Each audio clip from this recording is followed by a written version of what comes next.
guys all ready for a headliner? All right, please keep it going for the wonderful, the effervescent Chatterbox, everybody.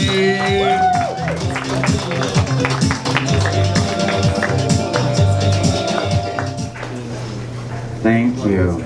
How you guys doing? You guys good? Look, I'm sure you guys can tell by the amount of cherries that are in my drink that I'm a homosexual. I'm a homosexual. I asked for a cherry, and the bartender, the wonderful Travis, looked at me and said, "You're gonna get 7. You're gonna get 7 cherries because of your face. That's why we're giving you 7 cherries." I am Latino, but I look white because I'm blessed, and I'm blessed to be stressed. And I used to, before the roommates, I used to live with my parents, and not good. I mean, the thing is you can't hook up when you live with your parents, especially if you're gay, especially if they're Mexican. Because like I tried to bring guys over, but it's weird because like you invite them over, you're like, "Don't worry about it, I have 2 cars." Yeah, that's great. And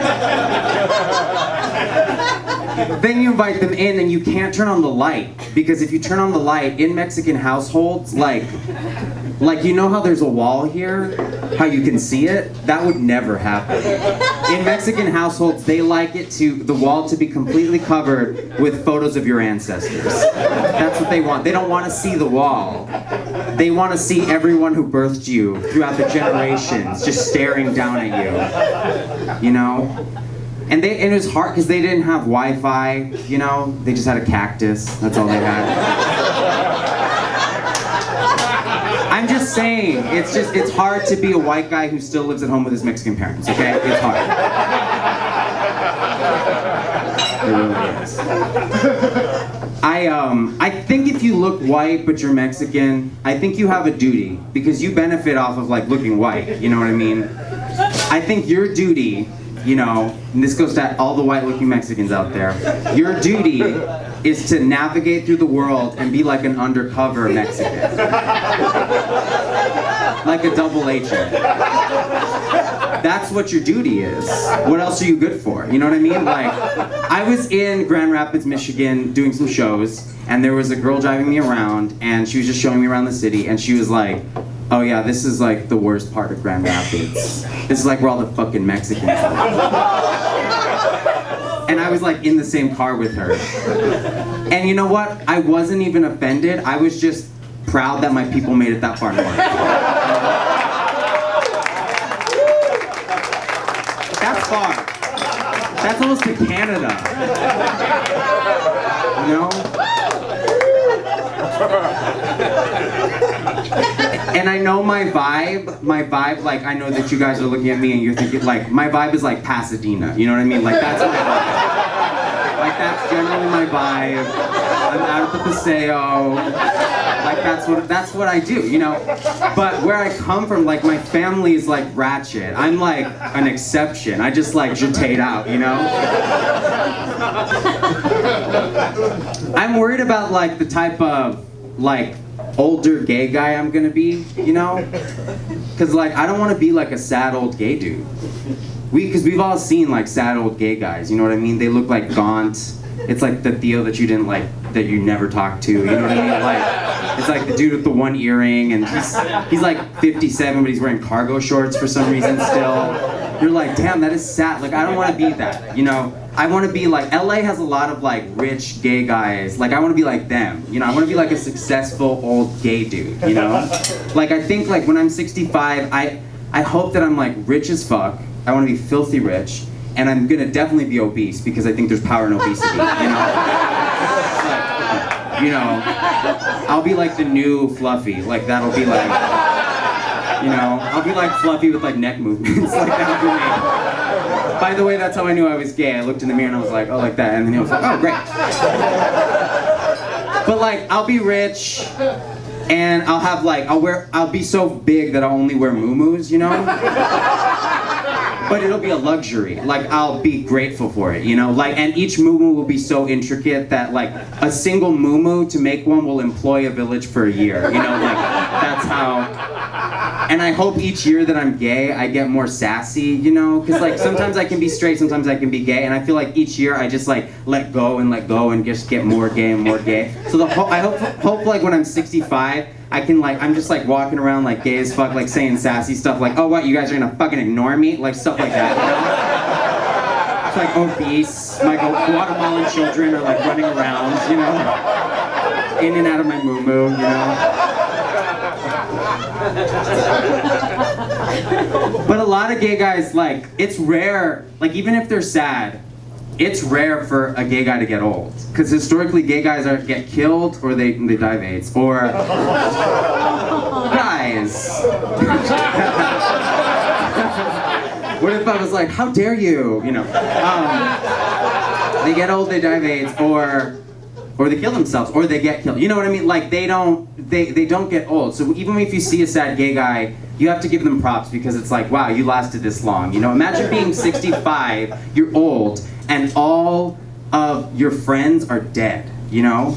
Or worse, all of your hot friends are dead. You know, like, that's way worse, you know? So, like, right now in Chechnya, I don't know if you guys know Chechnya, like, it's like a colony of Russia in Europe or whatever, like, they're killing gay dudes, like, they're just genociding them, they're putting them in concentration camps. I don't know what to do about it, you know, I definitely feel like the community is for sure looking to me for answers, and I don't know, I shared it on Facebook, yeah, I did, shared it twice, you know, I did my part. I just don't know what to do, like, I was reading this article where you have an option in Chechnya where you could send your kid to a concentration camp, but it actually requires money to do that, to get killed.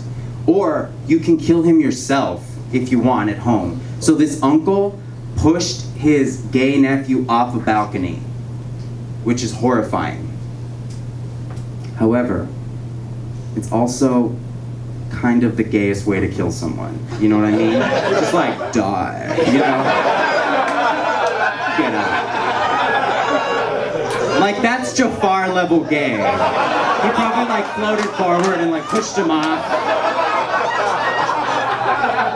Like, if you've ever seen, like, Walter Mercado, where he was just, like, he kind of floated, but, like, an evil one, where he just, like, you know. Like, the only way that death could have been gayer is if he pushed him through French doors. Like, that's the only way. It's like... That's the only way. I'm kind of a slut, so I got the cherries, but, I really am. Like, I like sex, I've been fucked literally in every environment except the tundra. Like, I've been, right now, like I will be one day. I'll go to Antarctica. I'm kind of a slut. But you can get yourself into like hard situations, like dangerous situations when you're gay. Like it's like I was at this bar and there was this dude and we got talking and he kind of, which by the way, let me just say, I think that straight guys hanging out at gay bars, totally cool. I think that you guys are super nice now, especially in LA. You guys are like progressive, but you guys are like so nice now that it's like, we're done, like you can stop, you know what I mean? Because like I legit cannot tell who's straight and who's just like, who's gay and who's nice. Like that I cannot tell. Like, are you a good person or are you down to fuck? You know what I mean? I need to know. But like, I was at this bar and this dude was like talking to me and he was like, I'm a dom. And a dom is like someone who's like super dominant in sex and he wants to slap you around like the little bitch that I am, you know? Like, that's what a dom is, okay?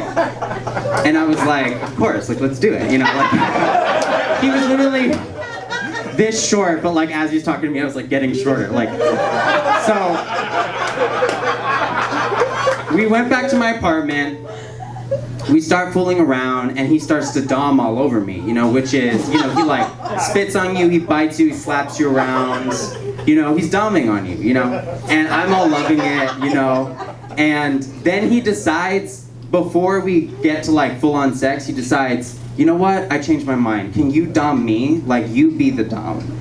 And I was like, okay, you know, and I've never done that. Like, I've never been like the dom where I like treat someone rough, you know? So I just kind of copied what he did. So I like spit on him, and I like slapped him around, and I like bit him, you know what I mean? And then he grabbed my dick and he said, I need you to rape my hole. And I've never had that said to me before, you know? So my response was, like, I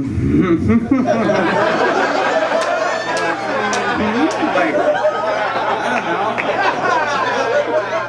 know. And then I started to fuck him, you know what I mean? Like, I don't know if I was raping his hole, but like, I was fucking him, you know? And I don't know, like, there was a point where it was good, you know, we were on my air mattress, my succulents were falling on his face, you know, there was just like different literature falling all over him. Like, it was good sex, and then he kicked me off, and then he goes, I need you to stand on the other side of the apartment, which, by the way, my apartment is the size of this stage, so I was like, all right, like, I just like walked over here, you know, and then he was like, I feel like you were being like forceful with your dick, and I was like, I'm sorry, like I'm so sorry, I didn't know that. I thought I was just like being a good dom, like I thought you were enjoying it, you know, like. And he was like, yeah, but you were like forcefully, and I was like, yeah, but you told me to rape your hole, and he was like, yeah, but it was like forceful. I was like, but like, I thought if I was being a good dom, that's how I would need to go about it, you know what I mean? Like, what if I was a dom and I'm like, yeah, take my dick, but like take it or leave it? Like, that would be like a weird dom, you know? And he was like, dude, just to let you know, I know you're new to this scene, but like, when someone tells you to rape their hole, it's just an expression. What? I was like, no, that's not just an expression, that seems like clear direction, you know what I mean? And I'm trained in theater, so I know how to take direction, okay? Just don't know, like dangerous situations. Like, the most dom I've ever got with the guy was like, I like was fucking him and I like spit in his mouth, maybe. Like, that's it, you know what I mean? I feel like everyone's done that, you know? Like, you guys probably spit in each other's mouths all the time, you know? I don't know, I feel like the thing about spitting in a guy, by the way, I can get away with this stuff, and I know, only because I'm gay. If I was straight and was saying that I spit in women's mouths, everyone would be like, you're a fucking monster. But because I'm gay, I could be like, and I shout in his face, and everyone's like, brave, you know, like. The craftsmanship. Oh, Lord.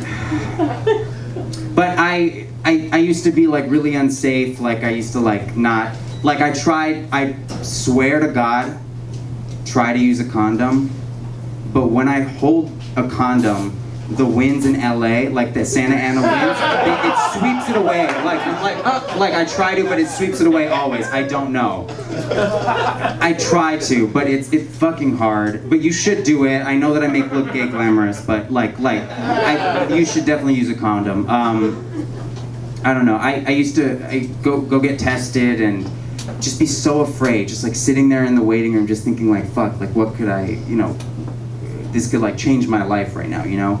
And I used to have this recurring nightmare. Do you know that Tom Hanks movie Philadelphia? You know, with Tom, you know, he's like a gay guy, he's like dying of AIDS. And please stay with me for this, because as soon as I say like Philadelphia and AIDS, everyone's like, get the car. Like, so in the film, he's like riddled with AIDS, you know, and he's on trial, you know, and he's in the courtroom, and he unbuttons his shirt, and he has to pull it open, and there's just like lesions all over his torso. And my nightmare is, you know, I kept having sex without a condom. You know, I got HIV, that turned into AIDS, and, you know, I'm on trial, I guess, and I'm right there in the courtroom, and I like unbutton my shirt, and there's like lesions all over my torso, and I'm like weeping, and then the lawyer's like, yeah, no one asked you to do that. This is a tax fraud trial. I don't know what you're doing. Thank you guys so much. Bye-bye.